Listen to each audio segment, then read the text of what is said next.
volavolana toetyandro ity. Ohatran'izao ny fanapana teto anivony bo maharitra ny série. Mizara anakoa ny fividianana izay atao. Ny faha 7 ny volana May ny fotoana anaovana ny fividianana solombavam-bahoaka. Ny fahaenina ny volana Novambra amin'ity taona ity zany, ny daty anaovana ny fividianana ny ben'ny tanàna sy ny mpanotsay communal na municipal.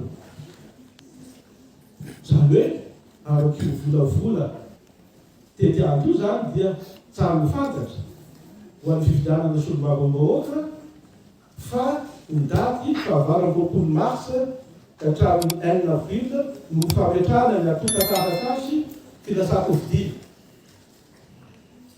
Manana fotoana malalaka tsara zany zay candidat satria atenatena ny 28 mars sy ny 6 avril no anaovana ny dépôt de candidature.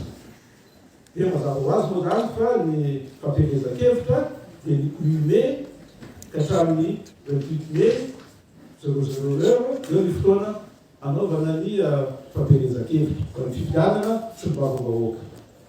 Ny tetiandro antsipiriny moa zany dia hitatsika eo ihany rehefa satria tia nalefa ny gouvernemanta dia amoaka ny gouvernemanta araky ny eritreritry anay ny fotoana eritreretin zareo dia hitatsika eo ny mety antsipiriany. Ho an'ny fividianana ben'ny tanàna kosa sy ny mpamitsaina dia ny 8 juillet ka hatramin'ny 22 juillet no ametrahana ny atotan-taratasy filasako vidia le dépôt de candidature ny ben'ny tanàna. Dia ny fampielezan-kevitra raha ny tetiandro io satria nantiatsika daholo ny izy dia ny 16 octobre ka hatramin'ny 5 novembre 00 ihany no anaovana ny fampielezan-kevitra. Inona no azo sotominy vokatrio tetiandro io? Ny fanamarena voalohany dia mazava ho azy fa misaraka ny fividianana solombavam-bahoaka sy kominaly satria izay no eritreretinay teto anivon'ny bo maharitra rehefa natao daholo ny fanadihadiana rehetrarehetra fa mety ahamora sy aplamina ny fanaketrana ny fividianana.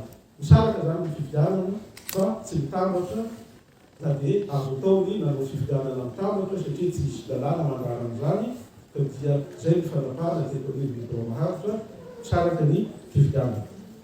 Ny fividianana ny teboka fanamarina faharoa koa dia zao ny fividianana solombavam-bahoaka no mandeha aloha.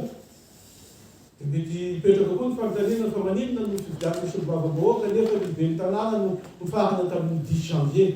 Dia io tompo dia misy fanazavana teknika ihany koa hoentina amintsika hoe maninona ny fividianana solombavam-bahoaka no mandeha mialoha. Ny fividianana solombavam-bahoaka no mandeha mialoha satria ny farana ny voalohan'ny volana Jolay ny feptaona dia samy solombavam-bahoaka. Zany hoe araky ny dalam-panorenana io araky ny lalàna fehizo ny feny fividianana solombavam-bahoaka dia ny voalohan'ny volana Jolay ny farana ny feptaona dia samy solombavam-bahoaka.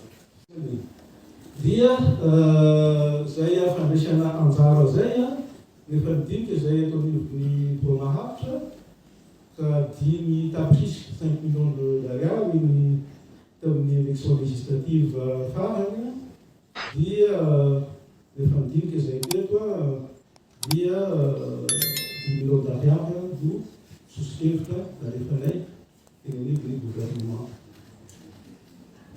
Dia zay kosa eo anivon'ny fividianana municipal sy communal dia tsy mikitika ny teto anivon'ny bo maharitra fa eto dia tena teneniko antsika satria resaka teti-bola dia izy hoe nomena anay zay am'raikitra zay dia nanao izahay araky ny vinavina ny famakafakana zay nataonay fa izahay dia tsy mitantana ny kitapom-bola mpanjakana